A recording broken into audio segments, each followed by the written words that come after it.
warahmatullahi wabarakatuh. Alhamdulillahirabbil alamin wassalatu wassalamu ala asyrofil anbiya'i wal mursalin wa ala alihi wa ashabihi rasulillahi ajma'in. Allahumma shalli ala sayyidina Muhammad wa ala sayyidina Muhammad. Hadirin Bapak Ibu yang dirahmati Allah Subhanahu wa taala, kita bersama-sama kita memanjatkan puji dan syukur kehadirat Allah Subhanahu wa taala atas segala banyak nikmat yang telah Allah berikan kepada kita, baik itu nikmat kesehatan, nikmat kesempatan, dan yang paling tinggi adalah nikmat keimanan.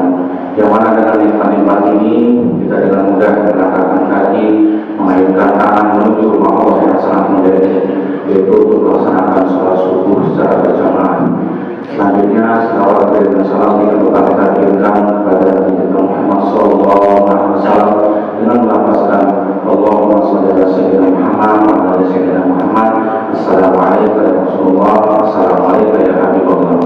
Baik Bapak Ibu, pada pagi hari ini kita kedatangan orang tua kita balik, yaitu Bapak Wakil Wali Kota Pekanbaru, Bapak Haji Ayat dari SSI, yang pada kesempatan ini beliau mengadakan safari Ramadan subuh keliling, dan alhamdulillah masjid kita kedatangan beliau. Sama-sama nanti kita akan mendengarkan nasihat tausiah dari beliau. Langsung saja kepada Bapak kami persilakan.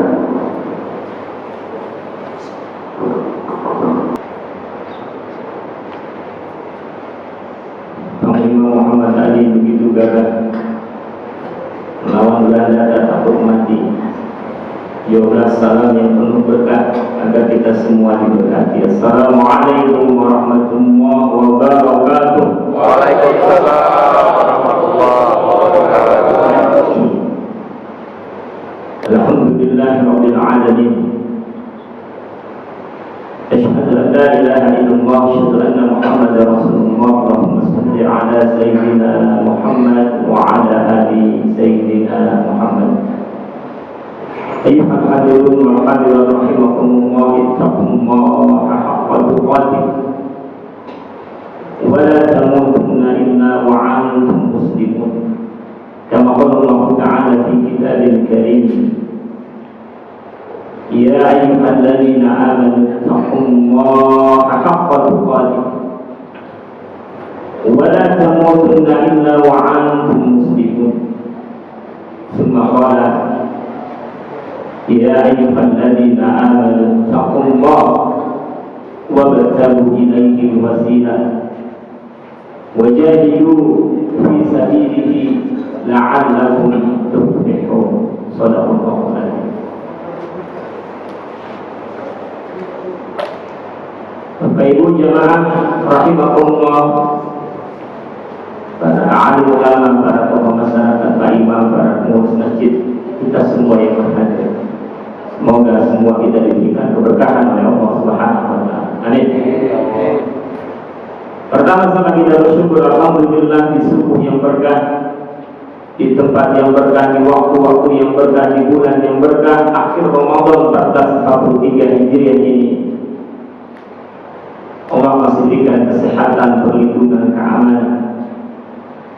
Allahumma inni asbahna minka fi ni'matin wa afiyatin wa sitrin fa'atimna alaina ni'mataka wa afiyataka wa sitraka fid dunya wal akhirah.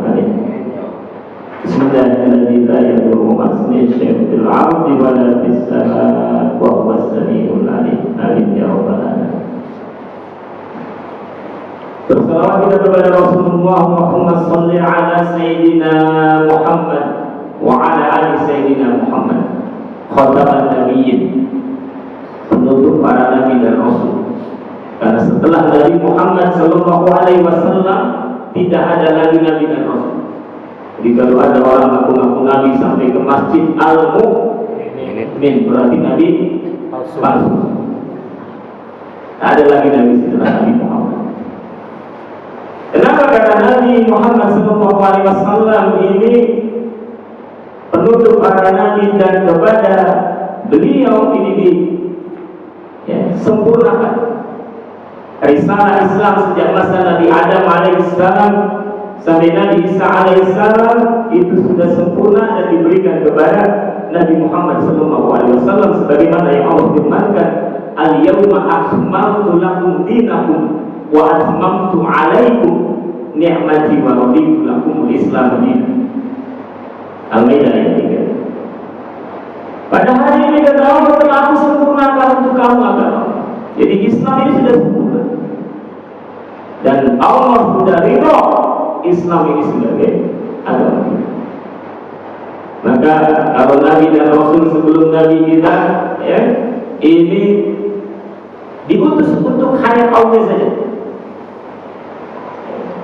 Makanya di masa Nabi Ibrahim itu ada beberapa Nabi dan Rasul yang disebut dalam Al-Quran. Ada Nabi Ibrahim ya. Di kampung sebelahnya ada Nabi Lut alaihissalam. Bahkan kemudian anak-anak Nabi Ibrahim jadi Nabi, Nabi Ismail di Mekah ya. Kemudian Nabi Ishak ya, di sekitar negeri Syam. Jadi banyak Nabi dan Rasul. Nah yang disebut Al-Quran itu minimal 4. Tapi Nabi Muhammad SAW diutus hanya sendiri saja di masanya. Tak ada lagi Nabi dan Rasul. Nah yang kedua juga kita bisa lihat di masa Nabi Musa alaihissalam itu ada beberapa Nabi dan Rasul yang bersamaan dengan Nabi Musa. Nabi Musa sendiri, kemudian mertuanya Nabi Syuaib. Bahkan karena Nabi Musa ini lidahnya kurang fasih. Jadi kan Nabi Musa itu Allah abadikan doanya dalam surat Toha itu yang sering kemudian kita juga baca itu, Rabbi shrahli sadri wa yassirli amri wahlul 'uqdatam min lisani yafqahu qawli. Ini kan doa Nabi Musa. Maka kemudian beliau minta kepada Allah, ya Allah, Engkau telah mengutusku jadi Rasul, maka ya Allah bantu, tolong aku dengan mengangkat saudaraku Harun jadi Nabi. Ya kan Nabi Nabi Musa, Nabi Syuaib, Nabi Harun. Bahkan ada kisahnya dalam Al-Quran, namun namanya tidak disebut. Nabi apa? Khidir alaihi salam. Kan ada kisah di dalam surat Al-Kahfi. Ya kan? Tapi dalam hafalan 25 Nabi dan Rasul ada kan Nabi Khidir? Kenapa? Karena namanya tak disebut Quran. Dan sekali lagi Nabi dan Nabi Muhammad SAW ini diutus sendiri dan untuk seluruh manusia. Seluruh manusia. Jadi mau orang Arab, mau orang Amerika, mau orang Australia, mau orang Selandia Baru, mau orang Indonesia, semua harus mengikuti risalah Nabi Muhammad SAW.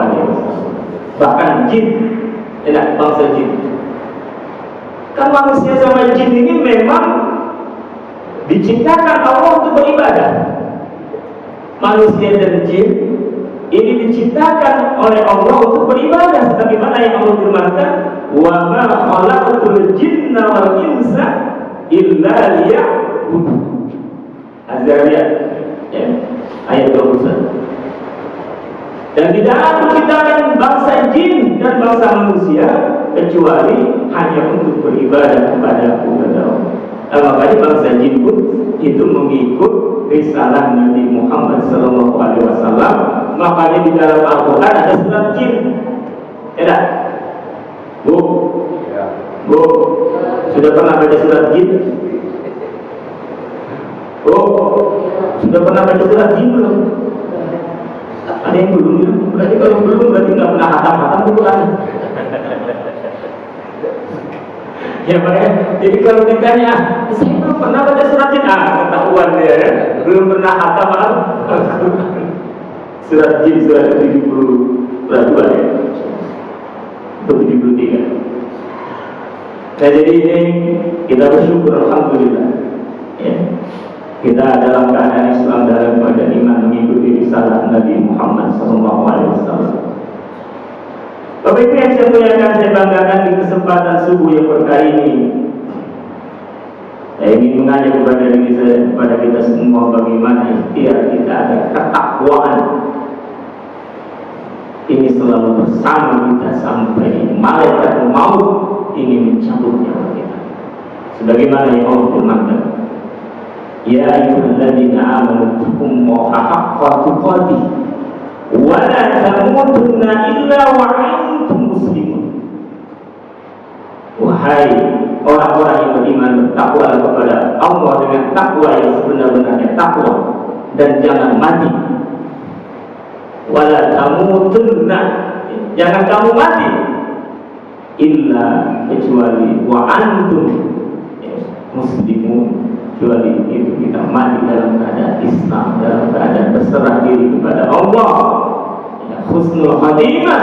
Alangkah indahnya ketika malaikat maut ini mencabut ruh kita yang keluar dari lisan kita, la ilaha illallah. Indah benar, indah sekali.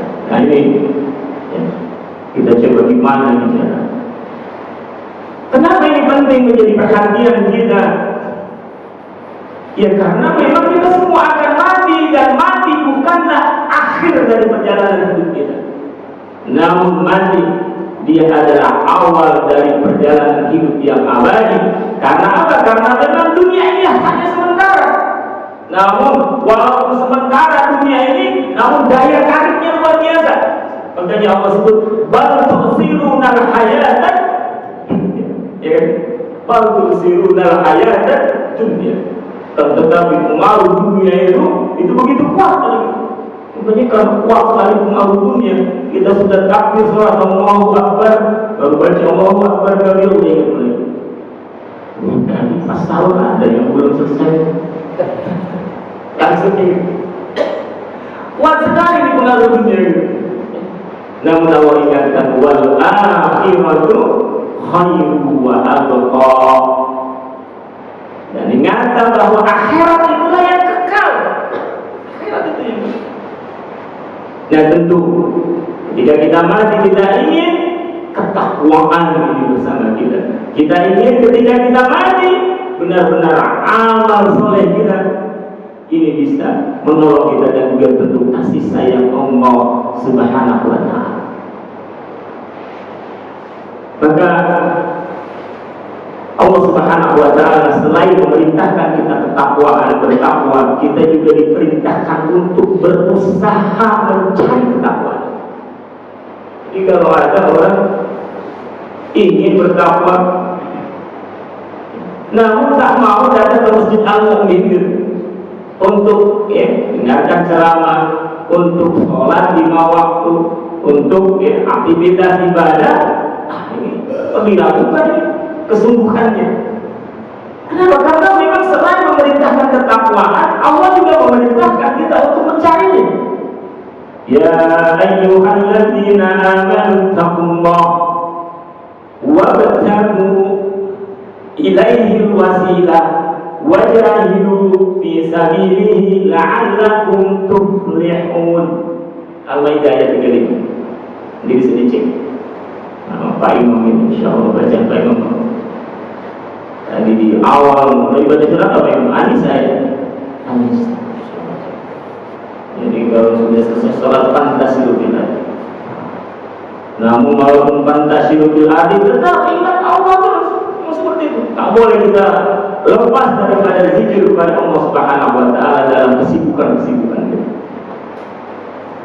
Dan jadi ternyata Allah memerintahkan kita untuk mencari ketakwaan tadi. Wa batahu ilaihi wasilah, dan carilah sarana-sarana, carilah amal-amal soleh yang bisa mengokohkan ketakwaan kita.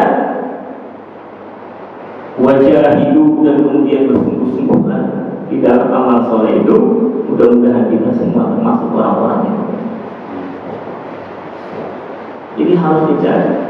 Maka di kesempatan subuh yang berkah ini, kita coba lihat apa ini kiat-kiatnya, ya, kiat-kiatnya, ya, agar ketakwaan ini selalu bersama kita. Ya, di sinilah ya kita coba ada 5 kiat yang disampaikan oleh Syekh Abdullah Nasirullah dalam buku beliau At-Thariq atau Jalan Menuju Takwa. Nanti bisa di Google, kan kita sudah Smart City ya di sini. Ya, Pekanbaru Smart City Madani.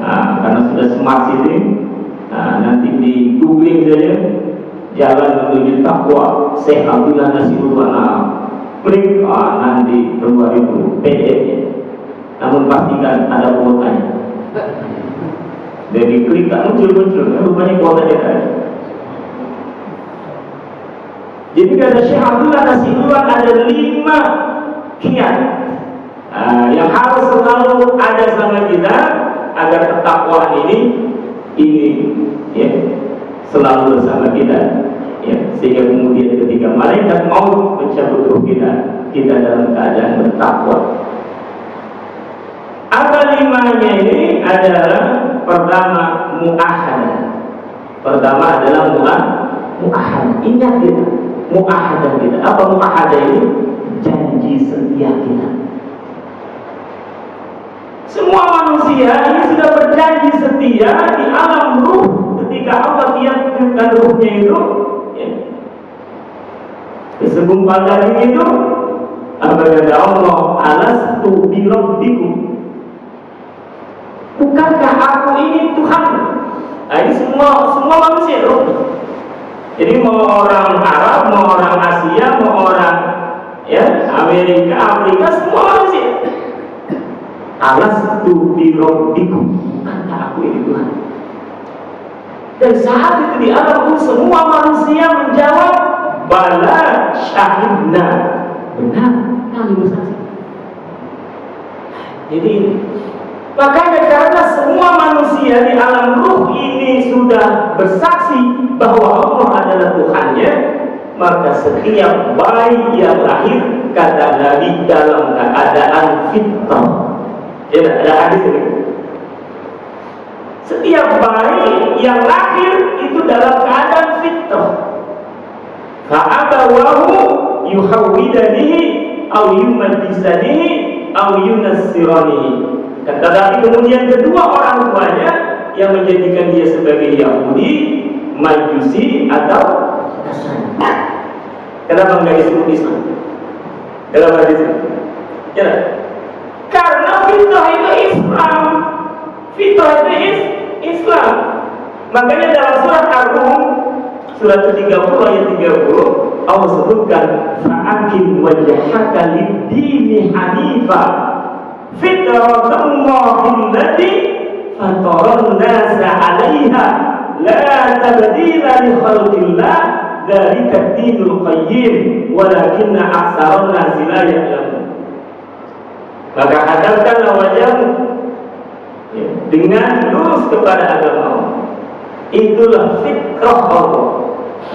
Fitrah, itulah fitrah yang sudah Allah ciptakan dan tidak akan berubah. Fitrah itu yaitu tauhid tadi, la ilaha illallah.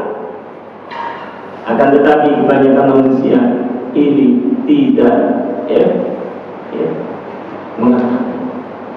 Nah, ini pertama, Bapak Ibu, kita ingat bahwa kita semua sudah berjanji bahwa Allah adalah Tuhan kita. Yang kedua, mu'ahadah kita adalah kita sebagai seorang Muslim, kita mengucapkan asyhadu an la ilaha illallah wa asyhadu anna Muhammadar Rasulullah. Ini harus tertanam kuat dalam diri kita, dalam kokohkan juga kepada anak cucu keturunan kita, masyarakat kita, bahwa sekali muslim tak boleh berubah.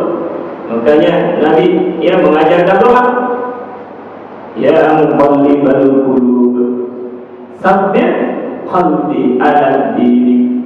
Wahai yang maha bolak-balikan hati, kokohkan hati kami di dalam agama. Ya musarrifal qulub, wahai yang maha memalingkan hati, sarrif qalbi ila ta'ati, palingkan hati saya untuk selalu taat. Ini pertama, ingat mu'ahadah. Yang kedua itu adalah harus kita ingat selalu, yaitu muraqabah, selalu merasa diawasi oleh Allah. Insya Allah puasa ini, ayat-ayat puasa lima saja di dalam Al-Quran. Al-Baqarah 183 sampai Al-Baqarah 187. Jadi kalau kita baca itu dari Al-Baqarah 183 sampai Al-Baqarah 187, namun di 186 Allah tidak bicara tentang hukum-hukum puasa, tetapi 186 Al-Baqarah Allah sebutkan wa idza sa'alaka 'ibadi anni fa inni qarib ujibu da'watad da'i idza da'ani falyastajibu li wa liyu'minu bi la'allahum yarshudun. Kata Allah ya Nabi Muhammad, kalau ada hamba-hamba bertanya kepada engkau tentang aku, kata Allah, katakan aku dekat. Aku mengabulkan doa orang yang minta kepada aku, ya, dengan syarat dia beriman dan memenuhi perintah-perintahku, agar mereka semua mendapat petunjuk. Makanya Masya Allah, saat puasa itu, sejak azan subuh tadi sampai maghrib nanti, walaupun panas kalau ya, alhamdulillah berparingnya. Rupanya saya bincang-bincang ini ada pengaruh dengan TMC. Apa TMC? Teknologi modifikasi cuaca. Kenapa itu? Karena ada beberapa daerah di Riau ini yang ada hotspot. Apa hotspot? Kebakaran hutan.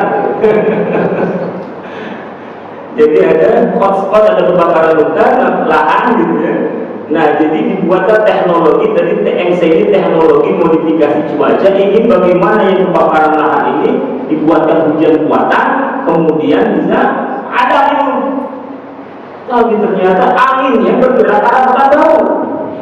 Maksudnya ingin di tempat yang di lahan kebakaran itu kan anginnya bergerak ke pekan barat, pekan barat kan? Saya bilang, waduh, ini gara-gara TMC ini, saya ini jadi media sana. Ini tidak saya kerja nih, sudah 10 tahunnya. Banjir di mana-mana gitu. Saya jadi bilang selalu semua ini saya. Bilang mana Pak? Mau panas atau mau hujan? Insya Allah ya. Nah jadi kalau panas saat kita puasa, ya tak? Haus kita, sendirian kita di kamar, berani kita makan itu? Tidak. Kenapa? Allah melihat kita. Ya, Allah melihat kita. Nah, perasaan ini, keyakinan ini, muraqabatullah ini, ya, ini harus selalu bersama kita dalam setiap keadaan kita dan dimanapun kita berada. Kenapa? Wa huwa ma'akum aynama kuntum. Dia Allah itu bersama kamu di mana saja kamu. Maka dulu para pemimpin-pemimpin itu betul-betul memastikan bagaimana tauhidullah ini, perasaan merasa diawasi oleh Allah itu melekat kepada penduduknya. Dulu begitu. Misalnya, ya, sahabat yang mulia Amirul Mukminin Umar bin Khattab radhiyallahu anhu itu sering cek warga. Pernah jumpa dengan penggembala domba, dirayu sama Umar. Jualan domba ini. Apa kata penggembala ini bukan milik saya? Dirayu lagi. Ya bilang aja lah, dimakan serigala kan tuanmu tahu ya. Ya kan? Rayu-rayu tapi penggembala itu tetap bertahan. Ini bukan haknya, bukan miliknya. Karena Umar bin Khattab ini terus merayu. Apa kata penggembala ini? Kalau sampai saya berani menjual kambing ini, padahal kambing ini milik tuan saya, fa'aina Allah. Gimana Allah? Jadi merasa diawasi oleh penting. Kalau ini ada sama para pejabat-pejabat, tak ada yang kena OTT kan? Bulan puasa ada belum bukan kena OTT, tapi tak di Riau Pak, di tempat lain ada. Tahu saya disebut namanya. Saya baca, anak saya alhamdulillah BPK Pak. BPK, apa BPK? Bukan BPK yang banyak. Badan Pemeriksa Keuangan, anak menantu sudah di Sulawesi Tengah. Langsung saya kirim itu berita, kami ada grup PA keluarga. Saya bilang, anak saya laki-laki, kemudian menantu. Saya bilang kepada ayah, karena dia punya anak satu, kepada ayah Fathur bin Yazid dan bunda Dina Astiria Harahap, hati-hati. Beritanya di atas itu. Ya, ada Bupati OTT, kemudian salah satu oknum BPK ini ikut tertangkap OTT tadi. Mau OTT kok? Aku itu OTT nya, operasi tangkap tangan sama KPK. Nah jadi kalau ini melekat ini tak akan ada. Ayo maka bertiga tadi muraqabah semua selalu merasa diawasi oleh Allah Subhanahu. Sehingga tak berani kita melanggar aturan-aturan Allah Subhanahu wa taala. Ya, baik ramai maupun sunyi, baik sendiri ya maupun banyak orang, tak berani. Kenapa? Allah Maha melihat kita. Bahkan Allah tidak hanya melihat doa kita, tidak hanya melihat ucapan kita, mengetahui ucapan kita, Allah mengetahui rahasia hati kita. Ya. Innal ladzina yakhshawna rabbahum bil ghaib lahum maghfiratun wa ajrun kabir. Wa asirru qawlakum aw ijharu bihi innahu alimun bidzatis syudur. Surat Al-Mulk. Surat Al-Mulk, surat Tabarak. Yang surat Tabarak ini disunnahkan kita baca sebelum tidur. Karena di antara fadilah, di antara fadilah keutamaan surat Al-Mulk ini kalau kita baca sebelum tidur, dia akan menjaga kita dari azab. Allahumma rabbana na'udzubika min azabil qabr. Amin. Allahumma rabbana na'udzubika min azabil qabr. Amin. Dalam surat Al-Mulk kita bisa. Sesungguhnya orang-orang yang takut kepada Tuhannya walaupun Tuhannya ghaib, Tuhan tak nampak. Ya, takut ya. Maka bagi dia ajrun kabir, pahala yang banyak. Kenapa? Karena dia Allah yang mengetahui ucapan kita, baik kita ucapkan maupun kita sembunyikan. Bahkan Allah mengetahui rahasia hati kita. Allah tahu ni kan ayat yang datang ke Masjid Al-Mulk ini, apalagi udah di akhir ini. Orang lah pada mudik dulu datang. Jangan-jangan karena mau habis masa jabatan ya. Kalau habis masa jabatan bentar lagi 22 yang kalau habis masa jabatan kalau sekarang wakilan 2 periode berarti siap-siap ini katanya. Jangan itu lagi. Masya Allah, astagfirullah. Jadi innahu alimun bidzatis syudur, Allah tahu rahasia hati kita. Makanya karena Allah tahu rahasia hati kita, kita diperintahkan untuk selalu meluruskan niat. Wa ma umiru illa liya'budullaha mukhlishina lahud-din hunafa wa yuqimus salata wa yu'tuz zakah wa dzalika dinul qayyim. Surat Lam Yakun. Ini kalau kita bolehlah banyak hafal. Saya tak hafal Quran. Palinglah hafal Lam Yakun, hafal Al-Baqarah, hafal. Kadang-kadang lupa jujur itu. Hafal. Namun saya memotivasi anak-anak saya untuk banyak menghafal Quran. Anak saya alhamdulillah sudah berwarga 3, tinggal 2. Satu lagi 4 perempuan. Tamat SD itu SD negeri, saya tinggal di Simpang 3 Bukit Raya. Anak saya nomor 1 sampai nomor 3 itu semua SD negeri.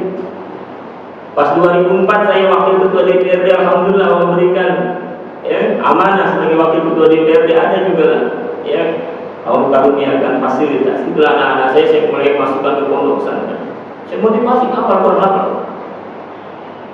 Mari anak-anak kita motivasi Bapak. Kita boleh dah hafal Quran, namun anak cucu kita bagaimana kita dorong untuk menjadi para penghafal Quran. Bagus bacaan. Saya ini tak mau saya menjadi imam. Kenapa? Saya ini tak pasti baca Quran. Saya kalau jadi depan anak saya selalu di sana. Terutama baca huruf Ustaz. Syirah. Karena ketukar-tukar muter antara short sin gitu. Susah nih saya lidahnya. Kenapa? Karena itu ngaji kampung gitu. Kayak saya kalau sudah apa mau jadi kamu? Tak berani. Kenapa? Karena memang Allah sebutkan warattilil Qur'ana tartila. Bacalah Al-Quran dengan tartil. Kalau udah tak ada lagi, daripada salah-salah, daripada tak jadi, saya baru maju. Ya, itu. Jadi mari ini ya, kesempatan ini juga saya mengajak ya, anak-anak kita ini motivasi untuk menjadi para penghafal. Alhamdulillah kalau hafal 30 juz sudah. Saya ada anak saya nomor 2, tamat SD negeri, masuk IBS di Kupang itu. Kemudian waktu itu di Malaysia ada saya dapat ini informasi Jakim di Kementerian Agama di sana. Oh, program gratis. Udah gratis, nggak perlu dapat beasiswa. Ini anak begitu yakinnya baru kelas 1 di aliyah di IBS, langsung keluar dari IBS, dapat ini ikut tes di sana. Saya angkat. Alhamdulillah nggak lulus. Bingung kan? Gimana ini? Dari IBS sudah keluar, di Malaysia dan terima. Apa cara ini teman-teman semua ustaz-ustaz di Jakarta ya? Alhamdulillah bisa menyelesaikan di pondok pesantren Darul Quran Mulia di musim dulu itu di Ustaz Abdul Hasim, Kiai Haji Abdul Hasim. Selesai dari situ sempat kuliah di UPI, IKIP Bandung, UPI, Universitas Pendidikan Indonesia. Bertahan hanya 3 bulan. Kenapa? Karena kemudian lulus kuliah di Sudan. Perempuan. Sempat lagi 2017, 2016, pertengahan 2017, 2018 di Sudan. Pas sudah sedang kuliah di sana 2018 itu Sudan terjadi reformasi. Presidennya di demo, dilengsarkan. Kampus-kampus negeri itu di demo. Takut sih. Ini anak perempuan jauh bisa. Dia bilang udah pulang ya, ayo dapat jodoh. Masya Allah, alhamdulillah jodohnya suaminya hafal 30 juz. Alhamdulillah. Mohon doa Bapak Ibu nih. Ya harusnya kalau nggak COVID kemarin tuh menantu ini sudah berangkat ya, jadi imam di Dubai. Ada imam Masjid Anur itu sudah di Dubai jadi imam. Imam Masjid Anur itu gelombang ketiga, angkatan ketiga. Mendapat saya angkatan keempat. Ini sudah mulai katanya sudah mulai diminta untuk siap-siap. Nah, ini kesempatan yang mohon doa juga. Jadi sekali lagi mari ya, kesempatan yang berkah ini saya mengajak kepada Bapak Ibu semua, kita boleh hafal Quran, kita boleh baca Quran, kita masih terbaga-baga, kita boleh mungkin ya kita udah usaha masih juga tak bagus bacaan Quran kita, namun anak cucu kita motivasi semangat dong untuk menjadi para penghafal. Kenapa? Karena kita yakin Bapak Ibu, anak-anak yang dia ini kokoh dengan Quran, yang bagus bacaan Qurannya, memahami Al-Quran, dia praktekkan Al-Quran, itulah generasi yang unggul. Maka ketika Bapak Presiden Republik Indonesia ingin mewujudkan 2045 sebagai Indonesia emas, kita umat Islam harus dukung. Gimana caranya? Anak cucu kita ini menjadi generasi Quran. Insya Allah Indonesia emas itu akan terwujud. Yakin itu. Jadi surat Al-Mulk tadi, kembali ke surat Al-Mulk. Itu Allah sebutkan innahu alim bidzats sudur. Allah tahu rahasia. Nah ini yang kedua, muraqabah, merasa selalu diawasi oleh Allah. Yang ketiga, selalu kita sering-sering muhasabah. Ya. Apa yang muhasabah? Introspeksi diri. Kapan? Ya boleh saat ini kan. Boleh. Namun alangkah indahnya kalau setiap malam sebelum tidur. Setiap malam sebelum tidur introspeksi diri. Kenapa? Karena kita mau mati. Betul gak? Kan kalau mau tidur mau mati kan? Makanya baca doanya kan? Bismika Allahumma ayat wa bismika wa amut. Jadi ketika kita mau tidur sadar kita ini mau mati. Kalau mau mati berarti apa? Hati kita harus bersih. Jangan sampai ada syirik. Jangan sampai ada kita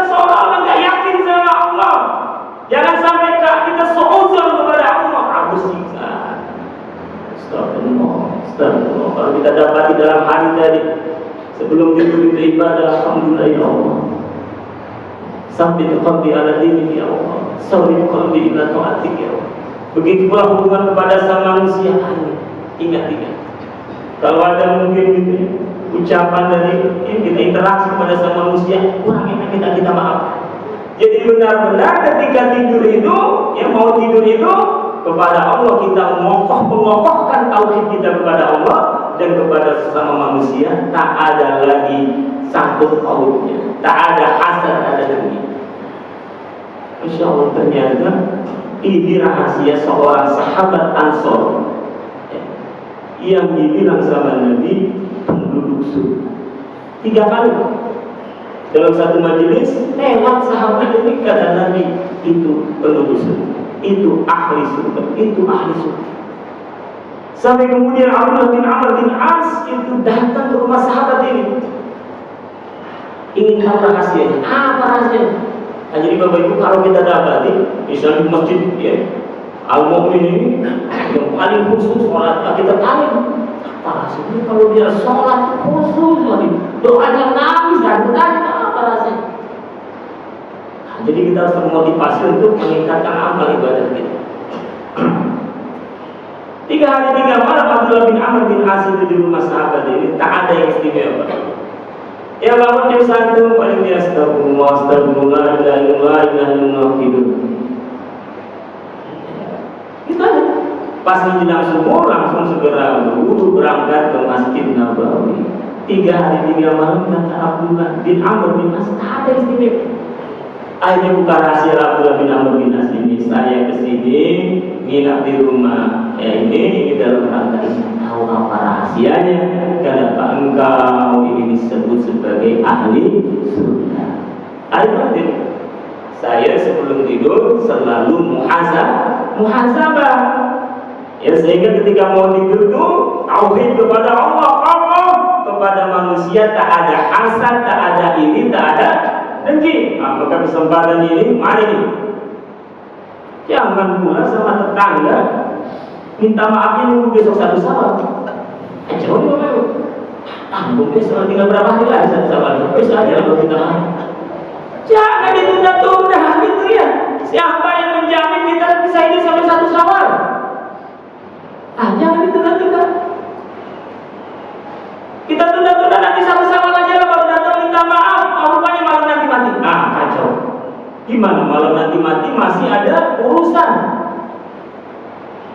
Kalau tak selesai urusan kepada manusia di dunia, di mana diselesaikan? Di mana diselesaikan? Ya di akhirat. Makanya kita takut itu dengan apa yang dikabarkan oleh Rasulullah SAW tentang orang yang bangkrut. Pernah Nabi SAW menyampaikan kepada para sahabat, tahukah engkau siapa orang-orang yang bangkrut? Kata sahabat, tentu Allah dan Rasul lebih tahu orang yang bangkrut. Kata Nabi, adalah orang yang datang kepada Allah Subhanahu wa Ta'ala membawa amal yang seperti bukit Uhud, namun ternyata masih banyak sangkut pautnya dengan manusia, dan manusia itu datang kepada Allah Subhanahu wa Ta'ala minta keadilan. Maka sekarang saya pun karena mau berakhir masa jabatan ini datang kepada Allah. Saya jadi ada masih paritnya masih belum diperbaiki, jalannya masih berlubang. Namun kalau di sini tak ada lagi ya. Paling yang banjir paling kita di Sungai Siak, Sungai apa? Saya ya. Kemarin beberapa hari yang lalu sudah saya langsung tinjau itu di Sungai Siak itu sedang ada pemurukan. Kemarin saya perintahkan Pak Kadis terus bahkan saya bilang ke Pak Kadis PUPR itu, Pak Indra Pomi, saya kemarin datang ke Payakumbuh, saya bilang ke Batang Abang itu cantik dibuat oleh balai PUPR.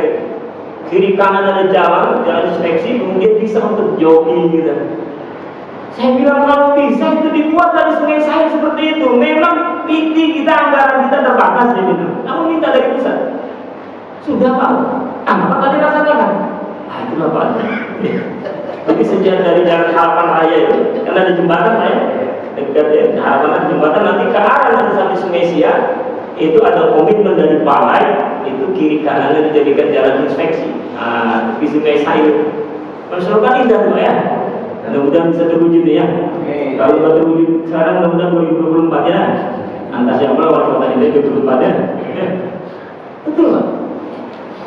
Jadi nggak ada pemerukan gitu ya. Nah ini kalau lagi. Jadi kesempatan ini saya bermohon maaf jika mungkin ada kebijakan, sikap, tindakan yang kurang berkenan, saya mohon dimaafkan. Bisa dimaafkan Bapak Ibu ya. Mari kita selalu muhasabah, introspeksi diri.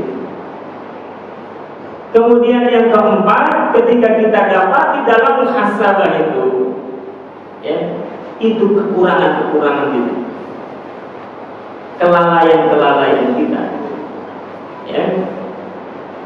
Dalam amal soleh itu kita lalai, perlu kita menghukum diri, mu'aqabah,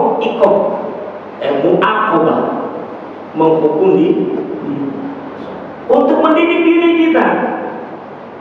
Nah ini sahabat-sahabat ada yang mencontohkan ini. Misalnya sahabat yang mulia Umar bin Khattab radhiyallahu anhu. Pernah satu saat sholat asar terlambat, sholat asar. Terlambat bukan berarti ya tak sholat berjamaah, terlambat saja masuk. Tadi disebutkan masuknya bakal 1 rakaat, 2 rakaat, 3 rakaat. Yang jelas masuk. Akhirnya setelah sholat asar itu Umar mendatangi Rasulullah. Ya Rasulullah, saya terlambat sholat asar karena asik nengok ke buku. Akhirnya berkata Umar, ya Rasulullah, ini gara-gara kebun sampai lalai sholat asar, maka ini saya infakkan ke buku. Ini Pak Imam harus selesai sholat jamaah, tengok-tengok mana yang terlambat kami. Kamu parah, asik lah mobil Ustaz. Gimana mobilnya nih? Mau dipakai nggak?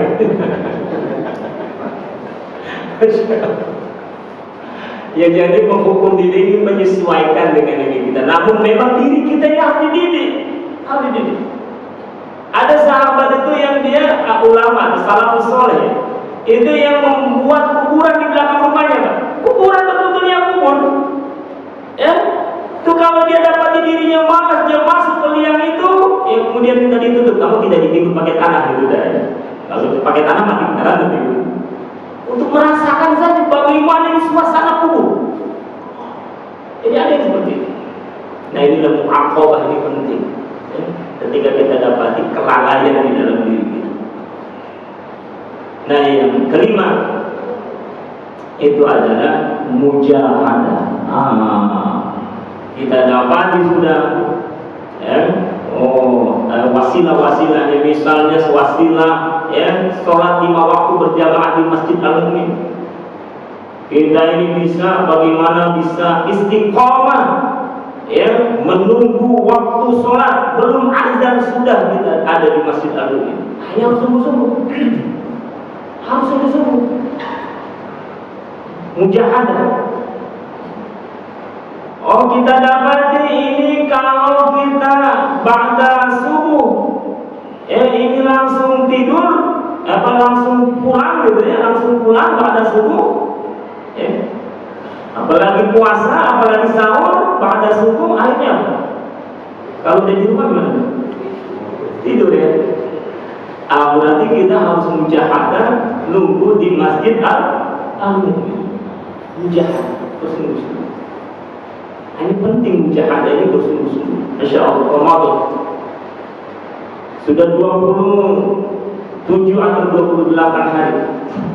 Ini Allah mentarbiyah kita dengan Ramadan. Maka mari kita sudah Allah tarbiyah pertama dengan puasa itu sendiri. Maka mari bagaimana puasa ini juga menjadi sarana bagi kita untuk mendekatkan diri kepada. Kemudian sholat 5 waktu. Mari kita jaga sholat 5 waktu kita, selalu berjamaah ke Masjid Al-Mu'min. Kemudian sholat tarawih, qiyamul lail, tentu di luar Ramadan adalah qiyamul lail. Kita jaga qiyamul lail. Jadi nanti selesai Ramadan, boleh nggak sholat sebelum tidur? Ya boleh, itulah qiyamul lail. Gimana kalau bangunnya jam 3? Itulah tahajud. Tahajud. Jadi bukan berarti terawih setelah Ramadan tak ada lagi terawih. Namanya qiyamul lail. Bahkan Bapak Ibu dalam sejarah Rasulullah SAW yang pertama kali diwajibkan kepada kaum muslimin di Mekah itu adalah qiyamul lail, bukan sholat 5 waktu. Sholat 5 waktu itu baru pada tahun ke-12 atau ke-13 kenabian, sebelum Nabi hijrah, setelah dalam peristiwa Isra Mi'raj. Tapi qiyamul lail ini di awal-awal. Dari mana kita tahu? Di surat Al-Muzammil. Ya ayyuhal muzammil. Ya ayyuhal muzammil qumil laila illa qalila nisfahu aw inqus minhu qalila aw zid 'alaihi wa rattilil qur'ana tartila. Surat Al-Muzammil itu di awal-awal dulu. Jadi awalnya begitu. Yang pertama kali diwajibkan adalah qiyamul lail. Awalnya. Nah, kemudian qiyamul lail setelah turun ayat ke-20 dari surat Al-Muzammil ini kemudian menjadi sunnah. Sunnah inilah baru kemudian sholat 5 waktu diwajibkan dalam peristiwa Isra Mi'raj. Nah, jadi ini mari, walaupun Ramadan ini sudah meninggalkan kita, qiyamul lail, insyaallah, tahajud. Nah, jadi kita harus menjaga. Mudah-mudahan dengan 5 qiyam ini muahadah, selalu kita ingat-ingat janji kita kepada Allah. Kemudian muraqabah, selalu kita merasa diawasi oleh Allah Subhanahu wa taala. Muhasabah, selalu kita introspeksi diri. Setiap malam sebelum tidur, hasibu anfusakum qabla an tuhasabu. Kata sahabat Umar bin Khattab, hitung-hitunglah dirimu, hisablah dirimu sebelum dihisab oleh Allah Subhanahu wa taala. Yang keempat, mu'aqabah. Ketika kita dapati kelalaian di dalam kita beribadah, hukum diri kita tentu yang jangan sampai memberatkan gitu ya, sesuai saja. Nah, yang kelima, mujahadah. Mudah-mudahan Allah Subhanahu wa taala kokohkan ketakwaan pada diri kita dan kita semua diwafatkan dalam keadaan husnul khatimah. Amin ya rabbal alamin. Mudah-mudahan sebentar lagi kita semua kembali kepada fitrah. Tidak, makanya lebarannya namanya Aidul Fitri, kembali kepada kesucian. Makanya karena lebarannya adalah Aidul Fitri, hari rayanya Aidul Fitri, zakatnya zakat fitrah. Tidak dengan zakat mal. Kalau zakat mal, ya, mau Ramadan mau tidak, kalau sudah harta kita kena haul dan nisabnya, segera bayar zakat mal. Kenapa? Karena dia rukun Islam.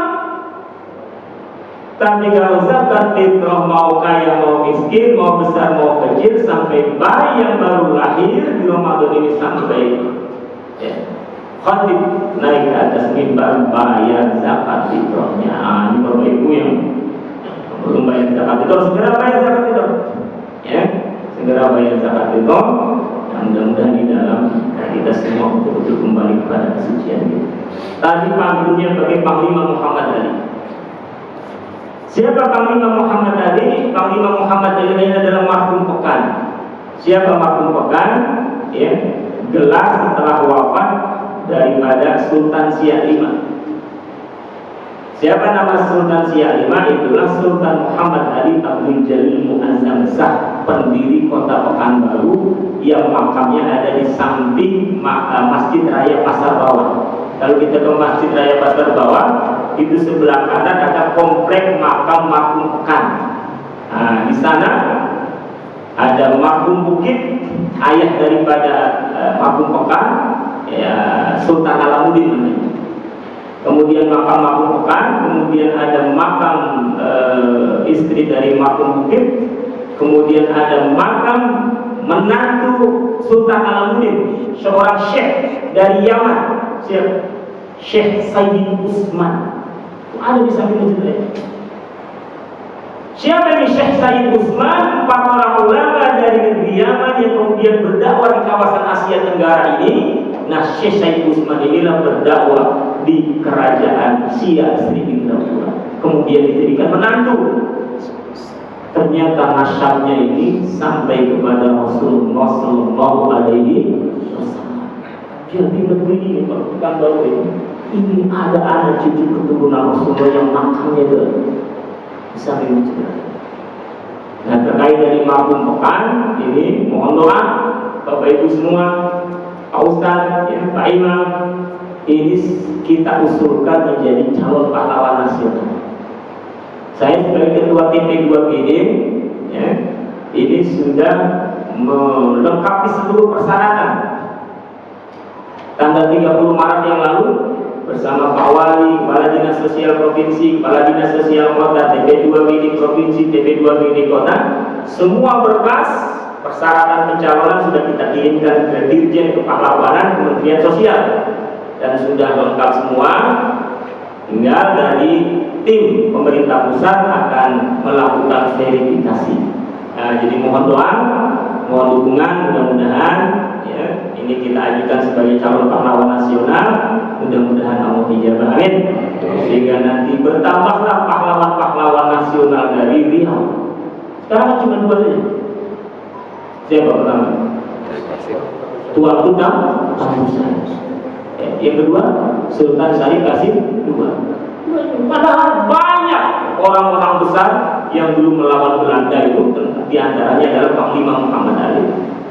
Mudah-mudahan nanti kalau ini berhasil 10 November biasanya Bapak Presiden akan mengumumkan, langsung memberikan gelar kepada pahlawan-pahlawan ini, termasuk mudah-mudahan Sultan Muhammad Ali Abdul Jalil Mu'azzaz.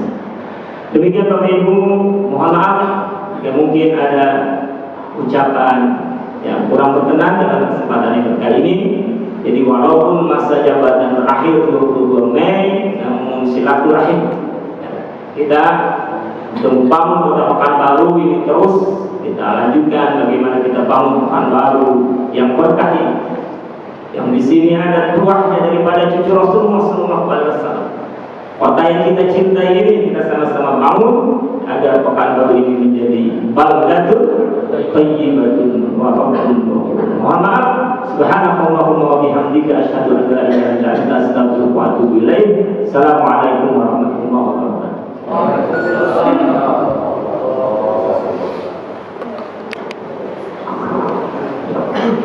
Alhamdulillahirrahmanirrahim.